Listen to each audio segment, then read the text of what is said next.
Hello বন্ধুরা, কেমন আছো তোমরা সবাই? আশা করি সকলেই খুব ভালো আছো। তোমাদের আশীর্বাদ ও ভালোবাসায় আমিও ভালো আছি। রূপসার তরফ থেকে আমার একটা নতুন মিনি ব্লগে তোমাদের স্বাগত। তোমরা হয়তো অনেকেই জানো আমার মা বাবা দুজনেই কার্ডিও পেশেন্ট। তাদের দুবার হার্ট অ্যাটাক হয়ে গেছে। আইসিইউতে মর্মান্তিক অবস্থায় অ্যাডমিশন ছিল। সেখান থেকে আমি তোমাদের আশীর্বাদ ও ভালোবাসায় আমি সুস্থ করে বাড়ি আনতে পেরেছি। কলকাতার দিশান হসপিটালে দুজনেরই এনজিওগ্রাফি হয়েছে। সেখান থেকেও তাদেরকে ঠিকঠাক করে আমি আবারও আমার কাছে ফিরিয়ে এনেছি। সবটাই আমার ঈশ্বর আর তোমাদের আশীর্বাদ ভালোবাসায়। তো যাই হোক, আজকে বাবা এবং মায়ের আবদার যে অনেক দিন মাটন খাইনি, তো আমি তো তাদেরকে খুবই যত্নে এবং নিজে হাতে রান্না করে খুব লাইট খাবার দিয়ে যাই হোক ওদেরকে রাখি এইভাবেই। তো আজকে হঠাৎ তাদের বায়না মাটন খাবো, তো খুব লাইট করে বানিয়েছি, তাই তোমাদের কাছে শেয়ার করলাম। তোমাদের আশীর্বাদ আর ভালোবাসার জন্যই আজ মা বাবাকে নিজের কাছে সুস্থভাবে রাখতে পেরেছি।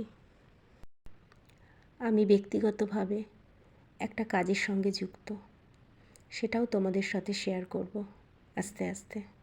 সংসারের সব কাজ সামলিয়ে মা বাবাকে ঠিকঠাক মতন খাওয়া দাওয়া, জল, টিফিন, চা সমস্ত কিছু সামলিয়েও একটু নিজেকে ভালো রাখার জন্য ফেসবুক প্ল্যাটফর্মে আসি, একটু এন্টারটেনমেন্ট করি, যাতে নিজেকে একটু সুস্থ রাখতে পারি, ভালো রাখতে পারি। আমার হেল্প করার জন্য আমার একজন হেল্পিং হ্যান্ড ছিল, কিন্তু তার পারিবারিক প্রবলেমে সে স্টপ করেছে। তো বিশ্বাসযোগ্য কাউকে আমি পাইনি আজও পর্যন্ত, তাই আর রাখাও হয়নি। সেই কারণে সংসারের সমস্ত কাজ আমাকেই সামলাতে হয়। এত কাজের চাপ যে মা এসে কখনো জিজ্ঞাসা করে, গোপালের পায়ে তুলসী পাতা দিয়েছিস রে? আমি বলি, মা আমি দিতে টাইম পাইনি। তাতে ঠাকুর রাগ করবে না, কারণ আমি যে বৃদ্ধ দুই মা বাবার পাতে টাইম মতন ভাত দিই, এটাই আমার কাছে বড় পূর্ণতা নয়? তোমরাই বলো তো বন্ধুরা।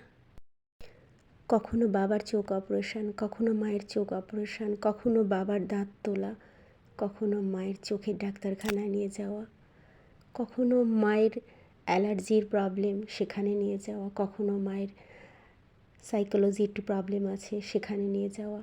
সারাক্ষণ বন্ধুরা আমি এই নিয়েই ব্যস্ত। আমি যেন পুরো জীবনটা আমার মা বাবার জন্য উজাড় করে দিয়েছি। Believe me. নিজেরও যে জীবন বলে কোনো জিনিস আছে, নিজেরও যে জীবনের শখ আহ্লাদ বলে কোনো জিনিস আছে, নিজের জীবনের সুখ শান্তি বলে যে কিছু আছে, আমি একবার ফিরেও দেখি না, দেখার সময় পাই না। জানো তো বন্ধুরা, আমার যদি শরীর খারাপ করে, আমার যদি পায়ে এক চা চোটও লাগে, আমার মা বাবা ভীষণ চিন্তিত হয়ে যায় যে আমার শরীর খারাপ হলো না তো, আমি বিছানায় শুয়ে পড়লাম না তো, তাহলে তাদেরকে কে দেখবে? আমি তখন মিষ্টি হেসে মা বাবাকে বলি, চিন্তা করো না, মৃত্যুও যদি আমার সামনে এসে দাঁড়ায় না, যমও আমাকে নিয়ে যেতে ভয় পাবে, কারণ আমার মাথায় যে বড় দায়িত্ব, আমার মেয়ের দায়িত্ব, আমার মা বাবার দায়িত্ব। মা বাবা দুজনেই আমাকে বলে, ওরকম করে বলিস না বাবা, ওরকম করে বলতে নেই। আমি তখন বলি, কেন, তোমার আর বাবার আশীর্বাদ আছে তো আমার সাথে? নেই বলো? প্রাণ ভরিয়ে তৃষা হারিয়ে মোরে আরো আরো আরো দাও প্রাণ, তব ভুবনে তব ভবনে মোরে আরো আরো আরো দাও স্থান, মোরে আরো আরো আরো দাও প্রাণ।